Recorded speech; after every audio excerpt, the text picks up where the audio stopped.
to Mindwell, hosted by Michelle Jones. We are all about connecting with wellness professionals and individuals with unique perspectives about developing wholeness and well-being. This podcast is designed to help you reconnect to your core self and find the resiliency, capability, and strength you already have within. Mindwell is sponsored by IntegrateTrauma.com.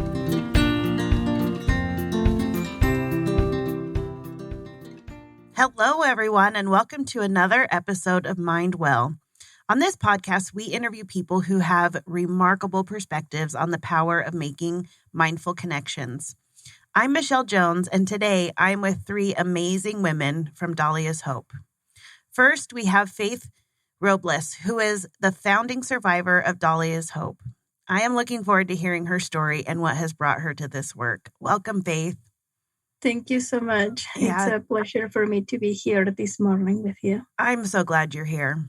Next, we have Cara Durfee, the Chief Operating Officer at Dahlias Hope. She comes to this work as a clinical therapist and with a passion for improving the lives of trauma survivors. Welcome, Cara. Thank you, Michelle. I'm happy to be here. Thank you. Oh my gosh, I'm getting progressively more excited as we get more of us into the conversation. Finally, we have Shareston Stockwell, who along with her husband is a founding board member of Dahlias Hope.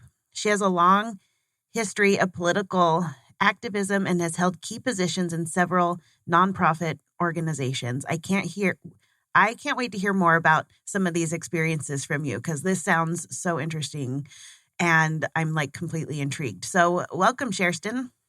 Thank you so much. I'm so happy to be here and happy that any of my former experience led to this work because nothing has been as meaningful as this. So, oh my gosh, I love it. I have found that some of the most fun people that I meet, it seems like there's all these disconnected experiences that they have that bring them to the moment that they're in and into their life's work and their life's passion. So I love to hear that. Okay, let's just start at the beginning. So Faith, if it's okay, let's start with you. Will you share a little bit about your story and the work that you're doing today? Oh, yes, I'm happy to. So at the age of 13 years old, I met a young guy who soon became my boyfriend. And in the next couple of weeks, he asked me if I wanted to meet his family. And since then, I never returned back home. And he brought me to the U.S., crossing the border illegally. At the age of 14 years old, I arrived to New York City, Queens, and he sold me for sex from between times through 30 to 60 times a day. This is a number that the numbers of victims go through. In 2013, I attempted to escape for the first time. That failed, and my trafficker found about it, and he beat me up to the point where he broke my jaw. Wow. During that same year, I watched a documentary that came out on Discovery Channel. It's in Spanish. It's called Tenancingo to New York. And because of that, through the testimony of other victims and the Border Patrol agent, I was able to ask myself is there any hope for me? Will they really help me? And then the next year, on April of 2014, I escaped and I made it through the police station. Yes, I was saved, but aftercare services were missing for me. There is a wonderful nonprofit that helped me, and I'm so grateful for them, for all of their support. But aftercare, I didn't have it for a long time because I escaped just before I turned 18. Luckily, I was able to stay in a safe home for 1 year. But after that, I was on my own. This nonprofit, I remember my first counselor told me after 6 months of escape, she told me, "You're good. You no longer need services." During that time, I was alone. I have zero family here in the U.S., so I have no one. And then during that time, I wished if I could have just a nonprofit, an aftercare program, where they offer all of the services that I was looking for example, education, medical treatment, mental health, all of the things that I missed due to English is my third language. So back then, I spoke a Mayan dialect named Chol, Spanish as my second language, and English was my third language. And most of the schools would tell me, I'm sorry, you can't be part of our school because you're underage or you're not 21 years old. And I saw that happening to a number of survivors. And I just wish and hope that there could be more nonprofits who are helping more survivors now. And there's only a few aftercare programs here in the US who really offers aftercare program. But they weren't in New York. They were outside of New York and they couldn't help me. I had to go to their own state. So finally, in 2017, I had the opportunity to move to Utah. And that's where, for the first time, I met Mama Shareston and Papa Matt. He speaks Spanish, and they brought me into their home. And I remember asking myself, for example, they're crazy. Why would they bring someone stranger in my house? I couldn't believe all of the things that they were doing, and I was grateful.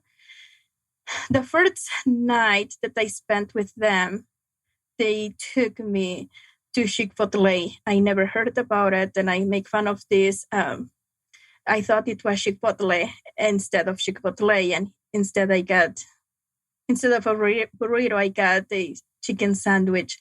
But that's just the beginning from our relationship. After that, I would still come over, and I lived into their home for a couple of weeks, and then they found me a host family where I stayed there for 18 months. And from there, I remember just thinking, like, what I'm doing with my life, I'm going nowhere. Someone promised me a bunch of things that never happened. And I attempted to take away my life. I was depressed. I was really stressed out. And I felt hopeless. I felt like no one understood what I was going through. Until one day, I came during the springtime and talked to Mama Shareston and tell her how I felt. Okay, I have so many thoughts and questions. Faith, I'm so glad that you're here today so that I can learn more from you. As you were sharing your experience, I was thinking about when you first made this step to get away in 2013, and then you were found and brought back, and thinking about all the pieces that had to come into place for you to be able to see that documentary and really to be willing to have hope again, and to be like, that's one of the most brave things I can even imagine, is to try again, to be able to step away and to leave after what you experienced. So I just have to think that somewhere within you, even though you had felt all this despair and hopelessness, somewhere within you, there is so much just courage and bravery to just, I think, being willing to find hope even amidst like terrible circumstances is one of the bravest things that people do. Thank you. Yeah, it was hard.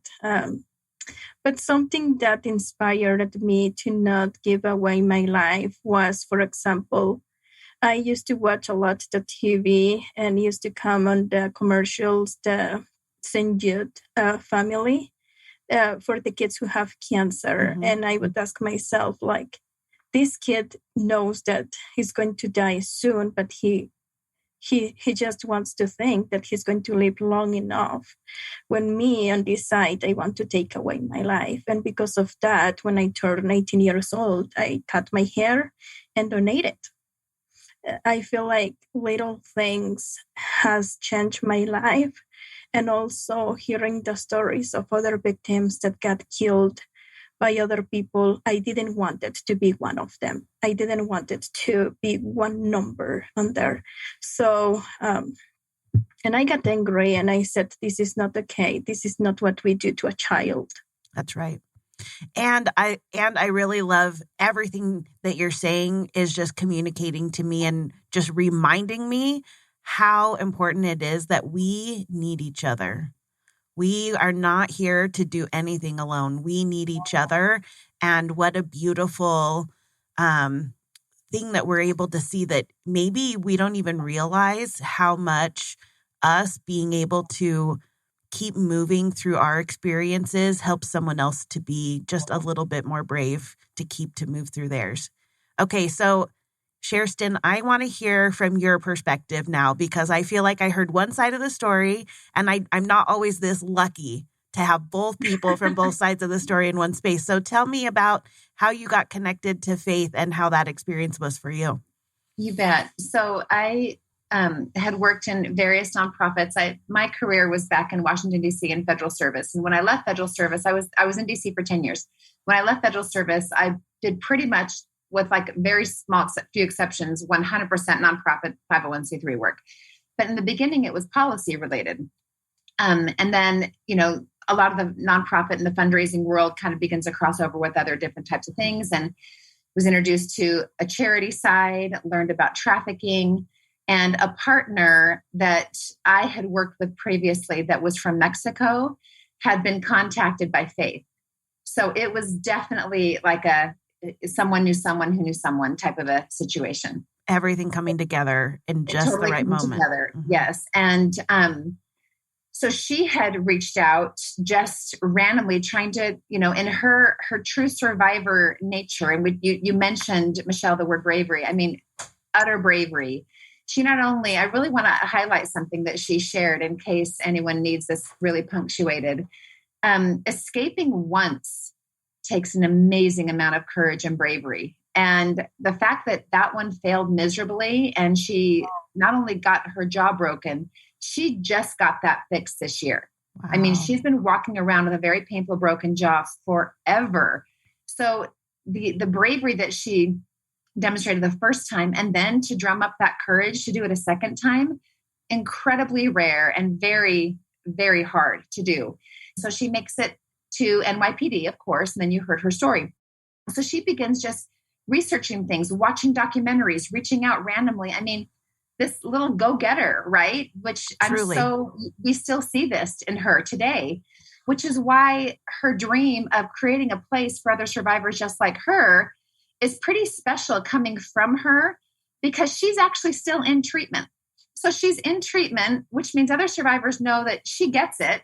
She's in the middle of it, and treatment could be ongoing. I mean, it could be obviously very heavy in the beginning, but you could go through life and get triggered again. Anything. What if you have a child?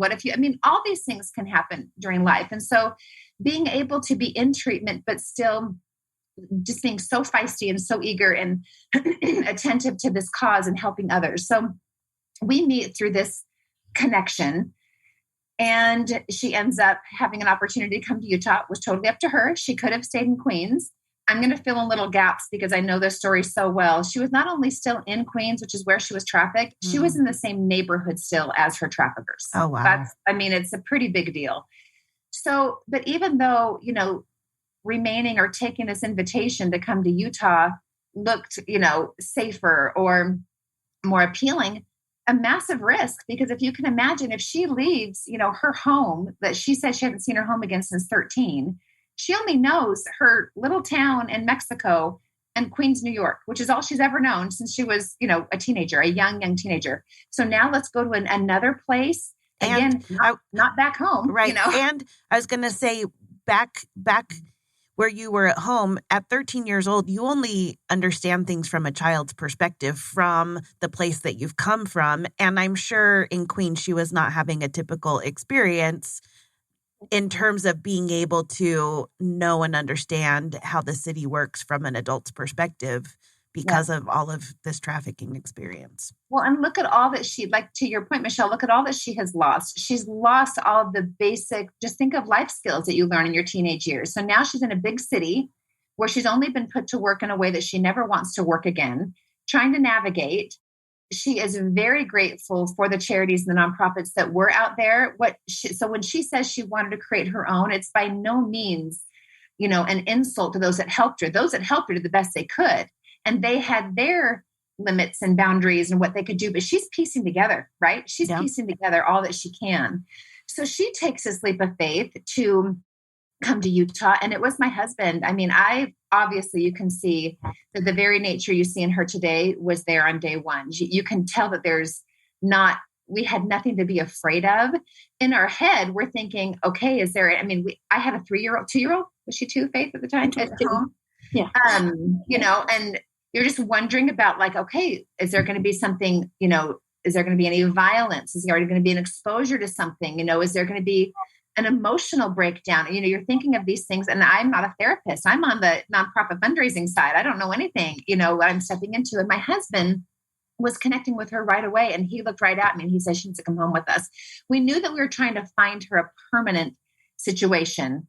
At my home, we had my parents living with us and all these children. We definitely like switched rooms a bit and got her in.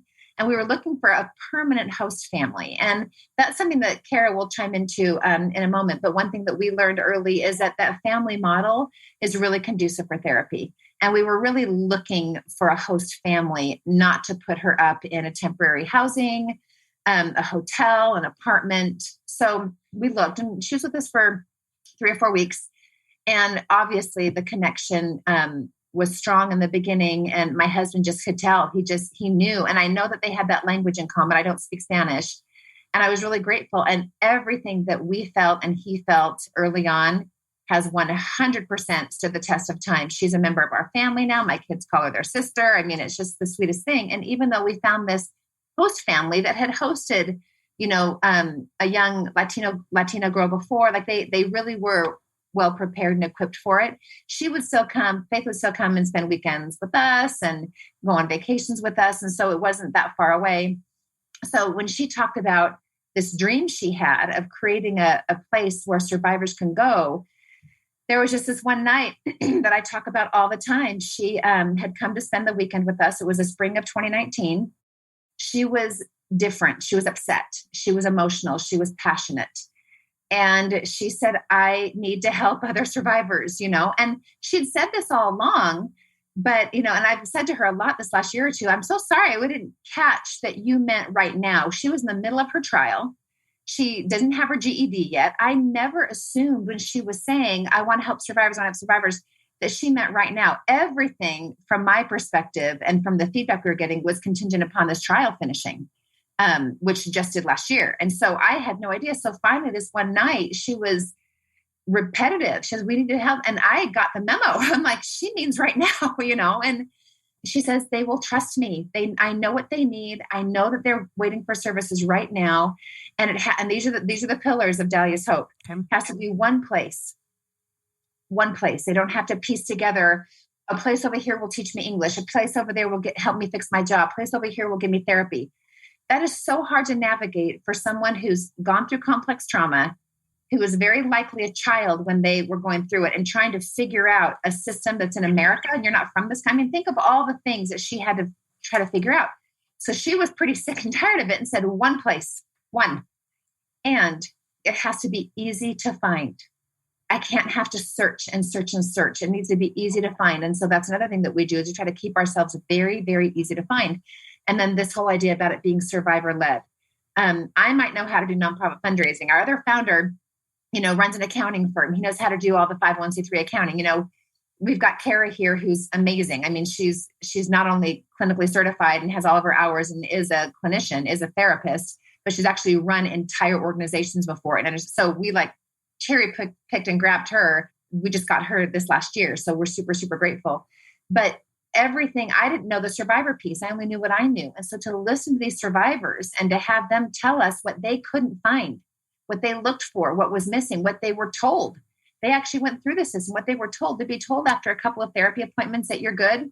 Hey, you're lucky, you're good. You at least got a few. That's not enough, and telling her that while living in the same city, the same little community as her traffickers. No way. There was no place for her to go, So the next morning I told my husband, I said, we need to do this. And I said, let's just figure it out. I mean, I'd worked for nonprofits, but I never started one. A startup is no joke, let alone a startup nonprofit. Absolutely. And it happened to be tax season. And we already had an appointment with our tax accountant, who's Chris Anderson, our other founder.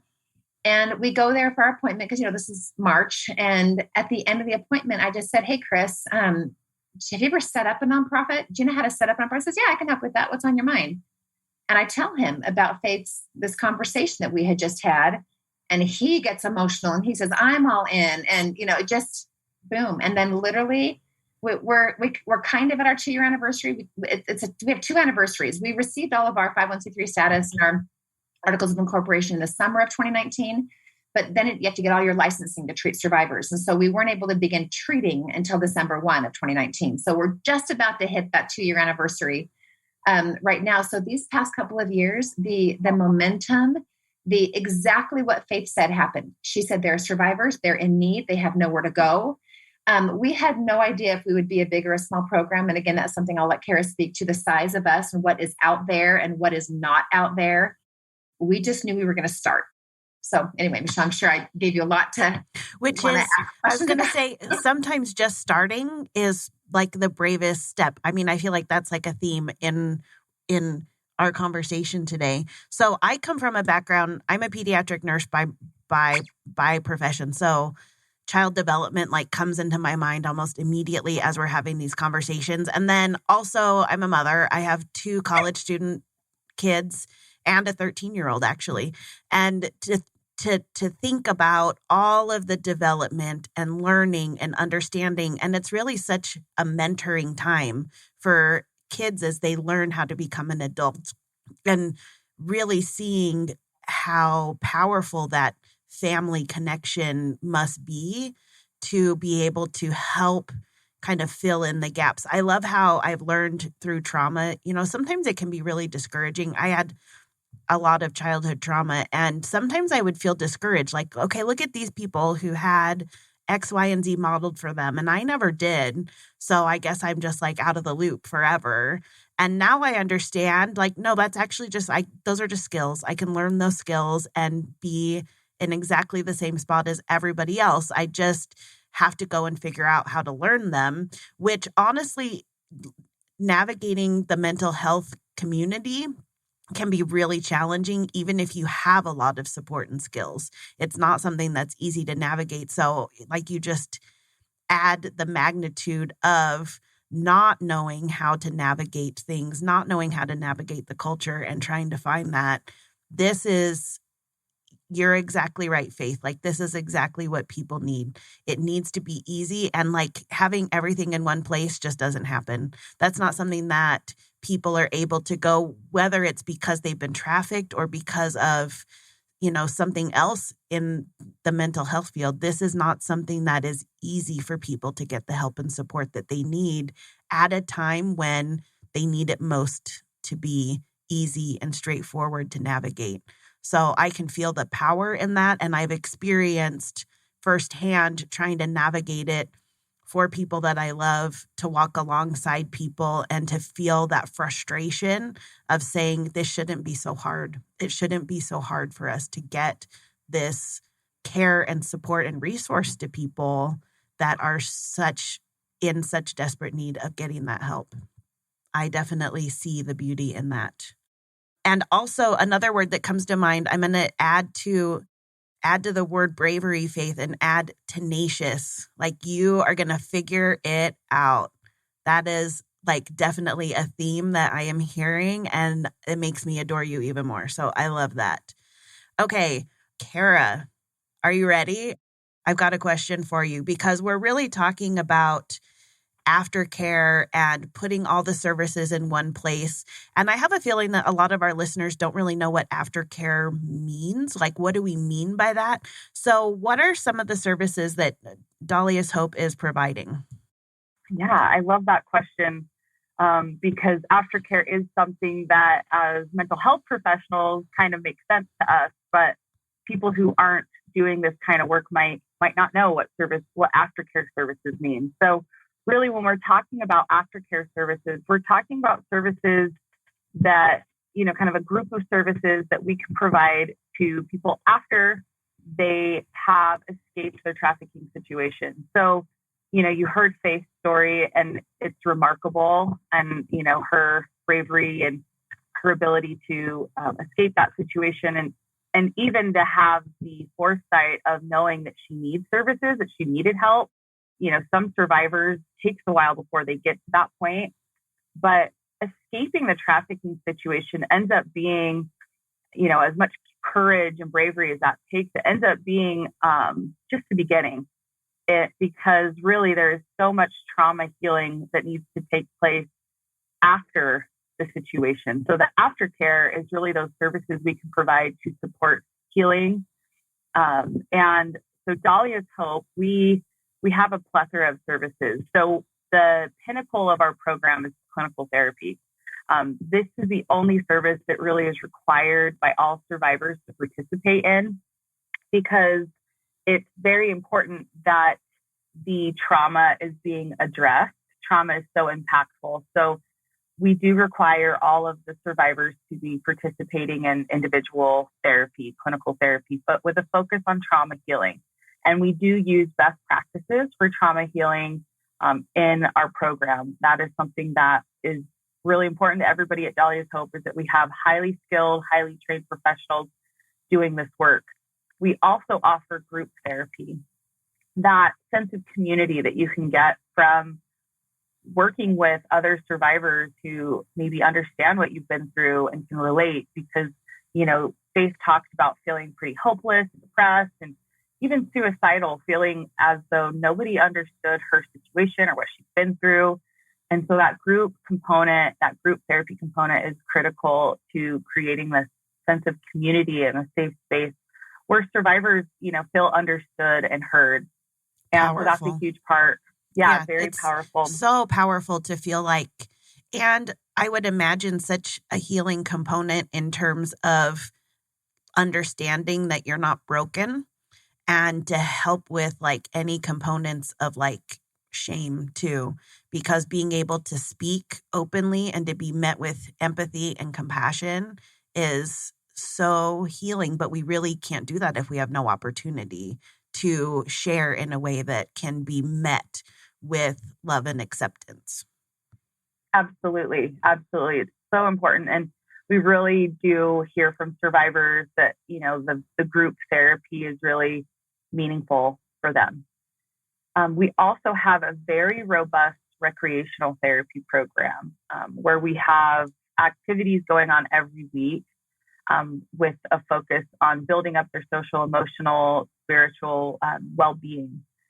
And we have great participation in the program with the rec therapy program, because a lot of these survivors, were robbed of these opportunities to learn healthy recreation, to have these quote, normal experiences, or opportunities to recreate. And so that's critical to our program is recreational therapy. It's not optional.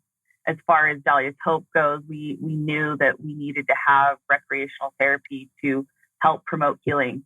The survivors, though, do get to choose whether they participate in rec therapy. Most of them do choose to participate because it is so, it just facilitates so much healing and that community again, because a lot of the rec therapy is group therapy, but we do even offer individual recreational therapy. And then we try to help the survivors with developing their own personal recreational therapy programs that they can do on their own, and kind of guiding them down those healthy paths of recreation.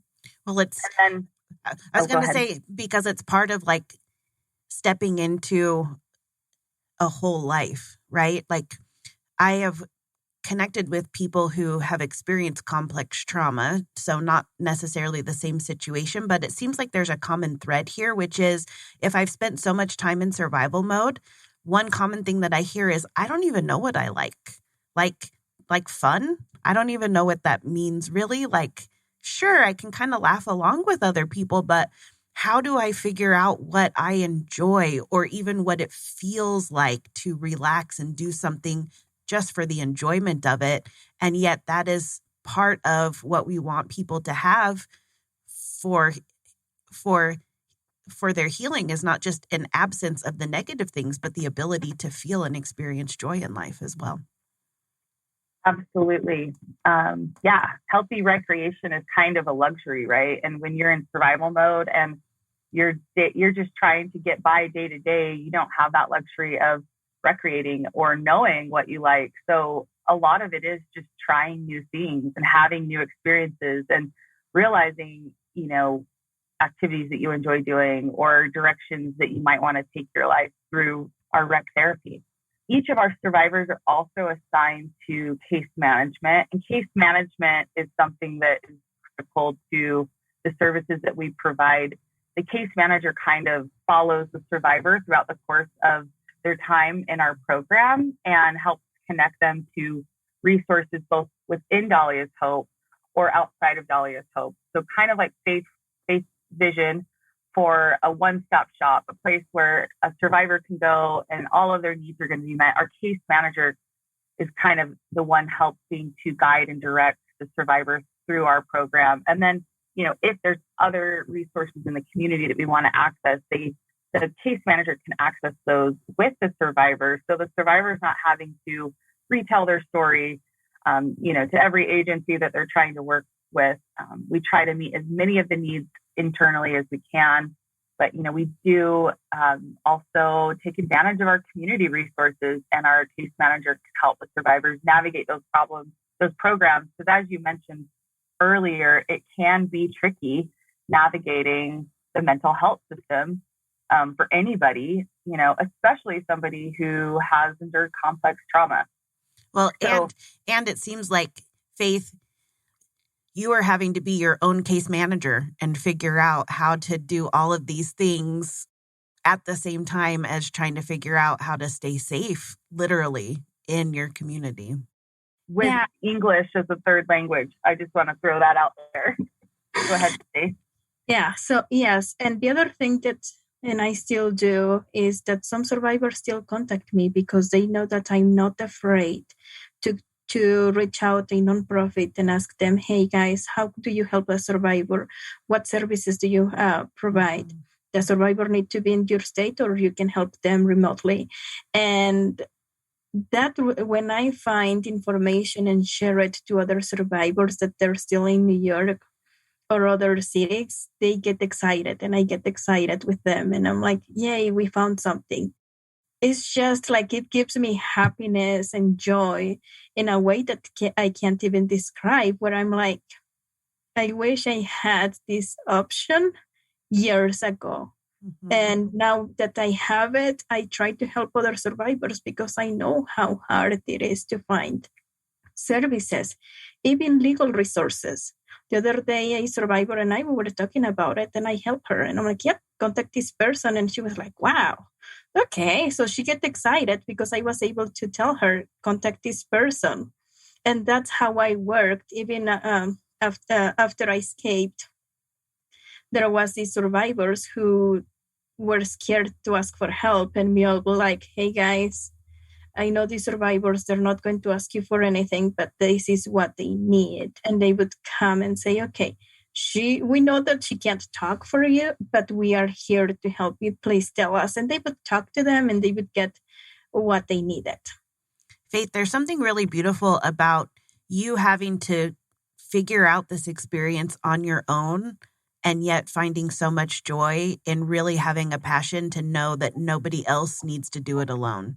That you really can see that, and that you want to lighten that load for the people that come behind you. I think it's so beautiful. I really love that about the work that you're doing. Thank you. Can I chime in about something about her? Oh, I love it.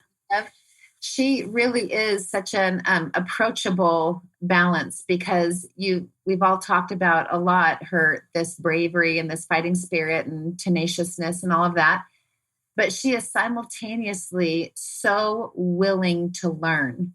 And that's a really, really important thing, because, survivors, especially if you're of legal age, you don't have to stay in a program. Learning and treatment and therapy can address some tough stuff. And it takes...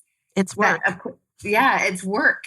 And it does take the bravery that you talk about, but it also takes kind of a meekness, kind of a willingness to go there and to trust. And she really does exemplify both sides. You know, she definitely has this feisty side to her, and I love it. I love when she just gets a bee in her bonnet and she just wants that, you know, and I love that. But simultaneously, if we have to talk about something, it could be a Dahlia's Hope thing. It could be something with her schooling. It could be anything.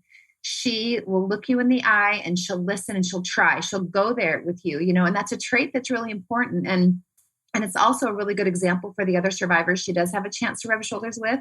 Because keep in mind, in our program, our survivors don't necessarily have to know other survivors if they don't want to. They can stay very private. The ones that want to come out to a group thing together, their choice, you know, it's their choice. And so when the survivors do happen to rub shoulders with each other, it's a really nice example to have Faith demonstrating willingness to do the hard work, willingness when things are hard. You have to be a little more humble on it and maybe kind of suspend some of those reactions you're used to having that were only there to protect you, right? But just try, you know? And so there really is this gentle meekness to her, exact same person who has that feisty fighting spirit. You know, it's really beautiful to see. And I'm very confident that is why that healing is effective for her, you know? Yeah. And I would say too, as I'm listening to you guys speak, I love to see how it's very clear how you all feel about each other. And I love that.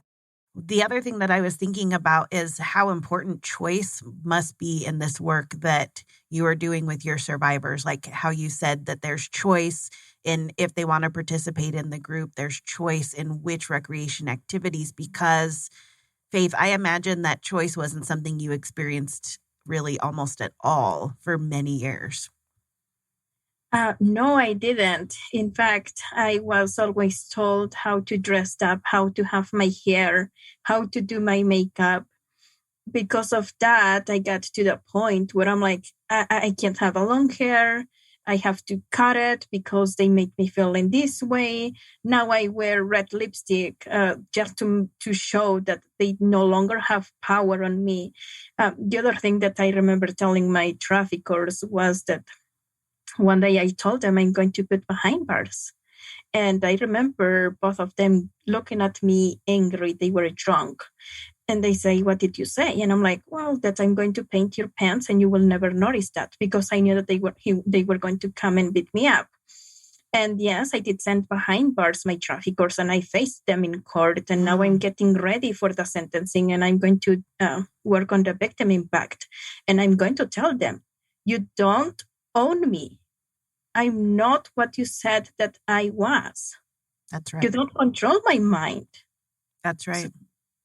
She said something I think she should clarify. So the red lipstick piece, it's interesting. We would assume that people that had to do any form of sex work would wear lipstick like that. They actually wouldn't let the younger people wear it because it made them look like a prostitute. So they controlled everything from what she looked like, her haircut, what she put on her, every single thing. So now she's saying, hey, at this age, if I want to wear red lipstick, I can if I want to. And she was able to, when she went to court and faced him, you should tell that how you dressed however you wanted. Yeah, I dressed up however I wanted. Black and white, red lipstick, did my hair like today. Papa Matt went with me in the court and he saw the traffickers there. And something that I was told, don't look on their eyes, my therapist told me. And I'm like, I did it, sorry. So there are things that I'm told, don't do it, and I still do it. But at least I remember saying, he's not looking into my eyes, my own trafficker, my boyfriend, that's what he said for a long time. And his uncles. So I was trafficked on a big ring of traffickers. They were at least like 6 traffickers. One of them plead guilty and the other 5 did not. So I had to testify against 5.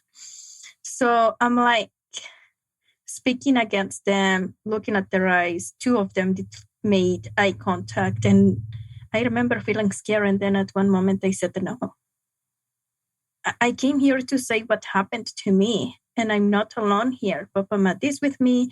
My lawyer is here. The other survivors are there. So, and I had stuff that could remind me that some other people were praying for me and that they loved me and that they were waiting for me back in home. So that was at least excited. Emotionally, I was devastated. It was hard. That's not an easy job. After I came back from the court, I had to go back to therapy again because it was hard. I can only imagine. Absolutely. Yeah. So, and then I had to go to work the next day. Like, no break. Do, right? No break. But that was the best. Like having a job after you testify is the best thing ever, because at least my brain didn't sat down with all of those emotional memories or flashbacks that I had during the court times. At least that was nice. Oh, yes. I can't even imagine.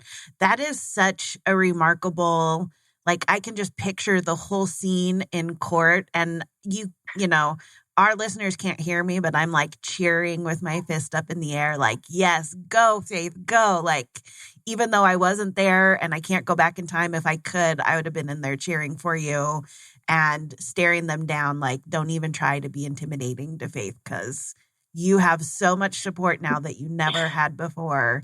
And I absolutely think that is exactly as it should be. Like, it should not be such a scary thing to stand up and speak the truth about our own lived experiences. And we're not there yet as a society where we make it so that it's not a scary thing to speak the truth about what we've experienced.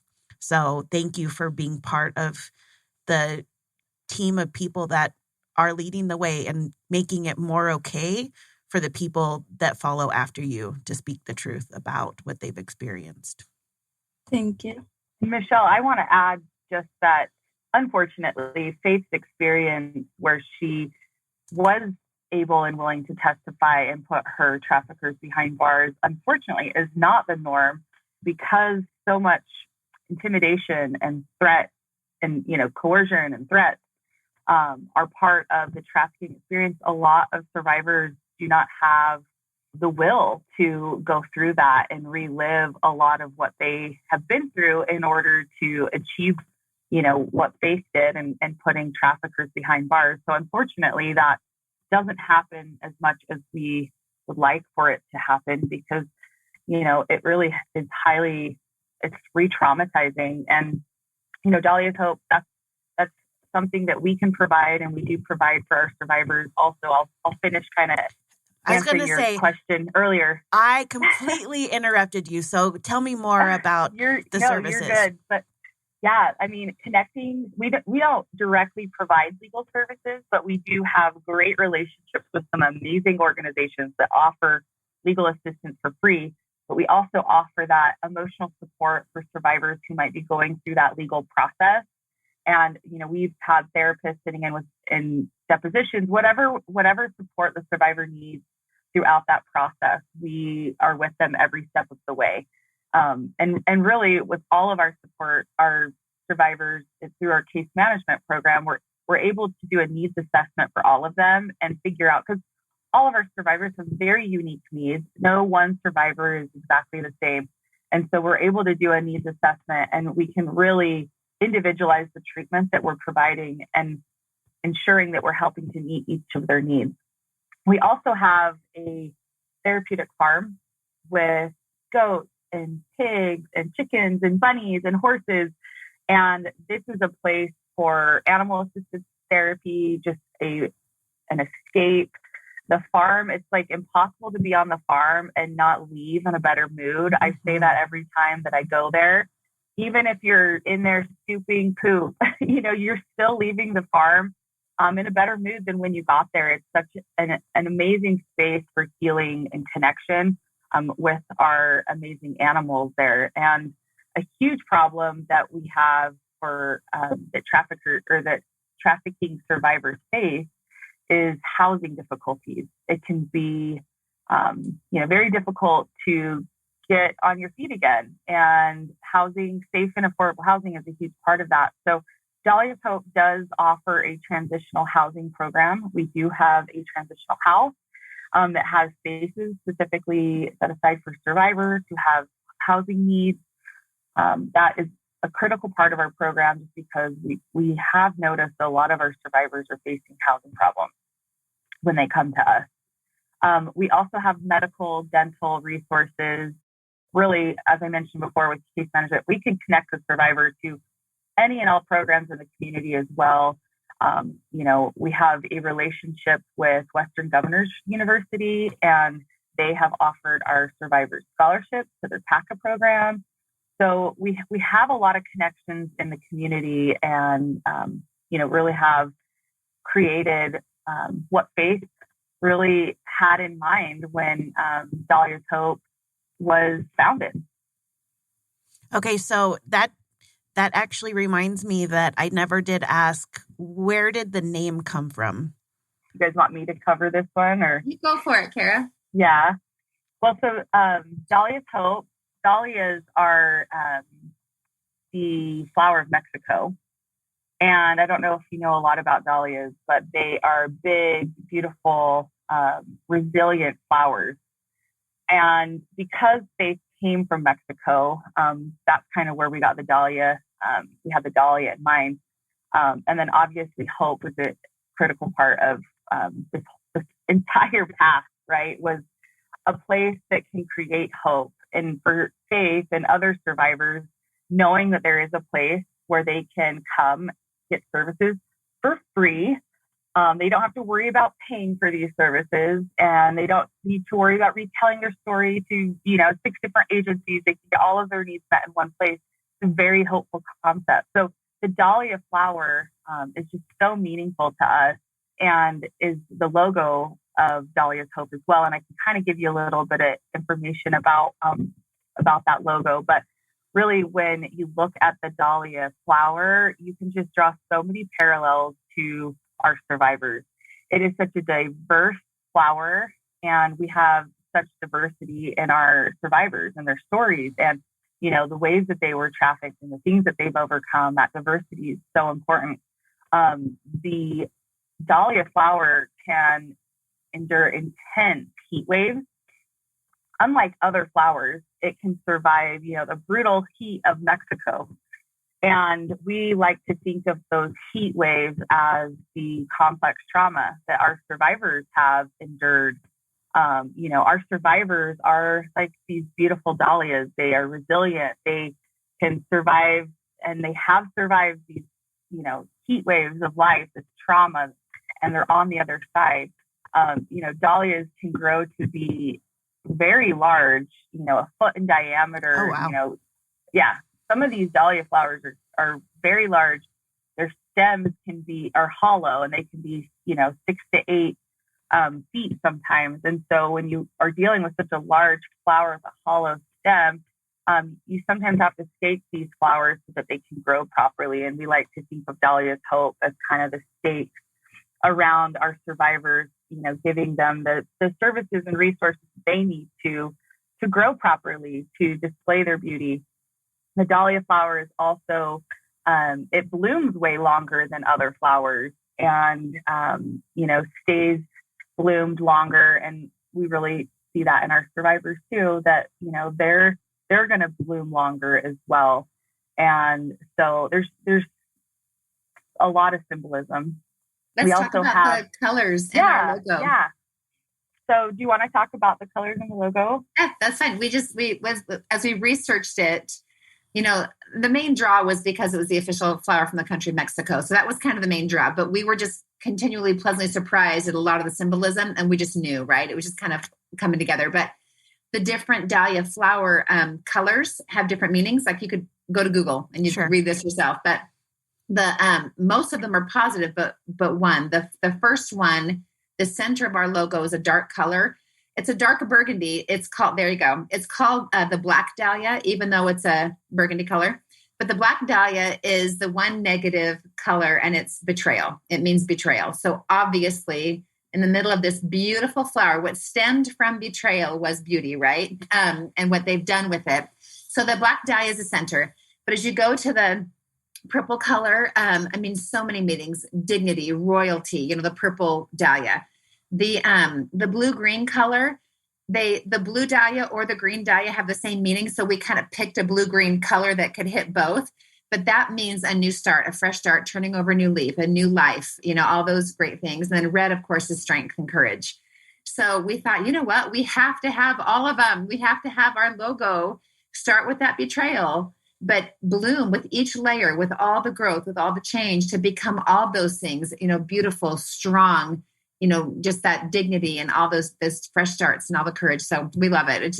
It kind of came together really quickly with a couple of just research deep dive days, and we were just done, Yes. And I love this idea that even if betrayal is where this journey has taken somebody, that is not the end of their story. And that to me is the hope part. And hope is probably my very favorite word. I got super lucky because I live on Hope Street, and hope is just one of my very favorite words. And so I think it is the key to almost all of the good things, to be able to take a step forward in trust and in hope when maybe past experience tells us that that's pretty risky to do, and to do it anyway. Michelle, we initially were going to call this Dahlia's house. And it was Faith who says, no, this is more than just a house. It has to be hope. It has to be more, so I'm glad you brought up that. Yeah, absolutely. Okay. Tell me, I've got just a couple more questions. What are some of the biggest needs that Dahlia's Hope has right now? Anybody who would like to take that? Yeah. Dahlia's Hope operates solely on donations. And so something that we always need are donations. And you can go to dahliashope.org/donate. And there are lots of different options for donations. You can do a one-time donation. I'm a monthly donor. I think that, that's a great way for the average person to be able to give to Dahlia's Hope is, you can just pick an amount anywhere from $5 to $50 a month, whatever you can afford. And those recurring donations are super helpful for us. But we are always looking for donations. The generosity of our supporters is what makes this possible. And so that's always a need that we have. And let me piggyback on that because, you guys obviously heard that I come from an experience. My background is in fundraising and working with nonprofits. Something that donors like is when their whole donation goes to most nonprofits have a percentage that it goes to. It's kind of a wish, a hope to keep your percentages, like 80 cents of every dollar going to directly to the cause. And that's like a sweet spot. You're always trying to hope for that. We have the option for donors to give directly to clinical therapy, which if they give specifically, if they earmark it for that, it's 100% of their gift goes to clinical therapy. So a lot of people ask, gosh, what can we do to help? If you're local, to where we are, there's certainly volunteer days and service hours. And, we have a fantastic volunteer army for sure, but nobody can be in therapy with a survivor. Those are private. Those are hard. Those are, we've got these amazing clinicians that do this hard work with them. They give us fantastic rates. They take their private practice rate and they cut it down to a nonprofit rate, and we're still getting their amazing skill set. So believe me, we have worked really hard to put together an amazing team. But that still is the number one expense in our budget is clinical therapy. So you can give to the general Dahlia's Hope General Fund and rest assured that 80+% of the donation does go directly to survivor care. But that 10 to 20% gray area is going to be things like, food for the horses. We have to make pamphlets and brochures sometimes. So we definitely want to keep the percentage for the general fund, at least 80% or more goes directly to the survivor. But if they want to give specifically to clinical therapy, it's called restricted funds. They earmark it just for that. 100% of their gift goes to survivor aftercare, which you don't hear about that. You never hear of that in nonprofit world. So I had to insert that here. No, I love that. And so it's dahliashope.org/donation. And you guys are also on Facebook and Instagram as well? Definitely. And it's donate, not donation. Thank you. Uh-huh. Donate. Okay. Yes. So don't make my mistake. Or just go to dahliashope.org and you will find your way there. And then you guys are located in Utah. Is that correct? That's correct. Yes. Okay. So before we kind of wrap things up, I was kind of interested to know, are there some common misconceptions that people have about sex trafficking? Absolutely. Absolutely. I think the biggest misconception is that it's not happening in our country, right? It's not happening here, not in America, not in Utah, not in Arizona. Sadly, it is. It's happening, all over our country. And Americans are consumers of sex trafficking, are perpetrators of sex trafficking. And it is happening. And, it originates in our country as well. It's not, Faith's story is one where they brought her across the border. That absolutely happens far too much. However, as far as if you look at our survivors, our census and the survivors in our program, the rest of our survivors really, were trafficked here in the United States by someone from the United States. So I think that's a really important misconception to clear up. And then I would say, and I'll let the rest of them chime in. My second one would just be that there's this misconception that it's, this scary criminal that comes and kidnaps you and takes you away, and that's how it happens. But really, it's generally happening by somebody who is close to the victim. So a spouse, a partner, a boyfriend, parents, even 40% of child sex trafficking happens at the hands of a family member. So it is people who are close with you who are, using force, fraud, coercion to get you to participate in these behaviors. So I think that's important to note too, is that it can happen to anyone. And we have survivors in our program who were trafficked as adults, by spouses, partners, boyfriends. And it's not just something that happens to children or that a scary looking criminal is the perpetrator. A lot of times people close to you that are able to manipulate victims. Which is where that center of the Dahlia comes in and why it's betrayal, because this is not just a stranger that snatches and grabs you off the street most of the time. Yeah. Absolutely. Okay. Before we close, I just want to give each one of you a chance if there's anything else that you would like to say that you haven't had a chance to say yet. Because there's so much that we could talk about, right? There's so much, and we've only touched on just pieces of the puzzle. So I just want to give you the opportunity if there's anything else that you'd like for our listeners to know or to understand a little better. Yeah, so something that happened not to just to me, to the other survivors, is that society judges because of what we went through. They would call us nicknames, and I don't like that. And I don't like, and I didn't like also when people used to come to me and ask me what happened to you, and then I would tell them, and they would say to me, "It's your fault. You could have run away. Nobody could have kept you in captivity." That really made me feel upset, unrespected. So because of that, I learned which type of ethnicity to tell my story. The other thing is, please educate your kids on human trafficking. There are wonderful trainings. There is one that offers ECPAT USA, and is appropriate for the age of high school kids, teachers, parents, and can learn that, including the kids. And it's appropriate for their age. I help them to create some of the training, so I do recommend that one. By educating the kids, the teenagers, we are going to prevent more kids to be trafficked. Just hear me. We're going to prevent it. If that happened, the kids, they will know what they can do to ask for help. Mm-hmm. If we don't teach them, it's going to happen to them. And then that means that we need more services for those victims. And if we don't want anyone else to go through it, please teach them. I totally understand this is a hard subject. What do you prefer? Someone that comes and teach your kids, or do you prefer to come and teach them, right?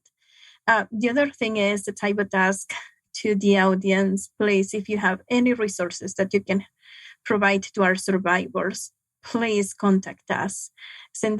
Call us, send us an email. So in that way, we know that you're there and that you want to help us to provide hope. Hope means more than just one word. Hope means that you get to change one life, and not just one. You can change more than one at the same time. Because when I watched that documentary and inspired me to find services for my own self, I'm being able to change more than one life because of that. So please share this information to anyone. Follow us on your social media. You never know if there is someone who needs our services. You never know if someone is going through a hard pain now. And we might be the only solution, or we can help them to find the services that they're looking for. There are survivors out there that they can't speak out like I do. Me, I'll go out there and say, hey guys, I need help. But there are survivors that they don't. And also I speak Spanish. If there is any survivor who needs help, some persons on my team to speak Spanish as well. So we can help them. And please consider to donate to Dahlia's Hope, because the donation is going to support survivors and it's going to make a big difference. It's not like other nonprofits where you don't know where your donation is going through. Here, you will know for sure that it's going towards the survivor to work on her healing and tell them you're not alone. Someone cares about you and is helping to pay for your therapy or for you to continue working on your healing. Faith, just hearing you speak helps me to understand just a little bit better how this idea and desire of yours to create this has come to pass. So thank you. Cara or Shareston, any other thoughts? I think they summarized that really well. Educate yourself, your children. Prevention's huge, and go to dahliashope.org and please consider becoming a donor of ours. I like that Cara touched on the monthly donation. We've got high school kids who just have $5-10 a month come off and they skip McDonald's for a month. It's the easiest thing to do. And what you need to know about that is that a nonprofit, when you look at the little tiny monthly donations, some people wait to give one big gift. Do not wait to give one big gift. I've seen it in my experience in nonprofit work that 40% of donations are small onesie twosies that are just little. It's a massive part of our budget. So please consider that. I also wanted to just touch on one thing that Faith was saying about the different organizations that are really great. We love to collaborate and partner with other organizations. We shared with you here what we do: clinical therapy, rec therapy, group therapy, case management, medical, dental, housing program. We've named what we do. But we have awesome partners that help with legal work. We have awesome partners that help us with law enforcement. The trafficking umbrella is so massive. So we have chosen specifically survivor aftercare, but that does not mean that a survivor doesn't need help with legal issues. And so we've got these awesome partner organizations that's where they shine, and we help connect them to that. So I definitely wanted to make sure that it was stated here that we have awesome relationships to really cover the gamut of what these survivors need to do to be restored back to, independence and self-reliance. That's the goal: independence and self-reliance. So thank you so much. Thank you so much. I would like to thank Faith, Cara, and Shareston for joining us today. And thank you, listeners, for joining us on Mind Well, the podcast that introduces you to exceptional individuals that are developing powerful, mindful connections. Thank you for listening to another episode of Mind Well. We are sponsored by Trauma Integration LLC, a company passionate about helping people understand their trauma response and find wholeness within. You can find out more at www.integratetrauma.com.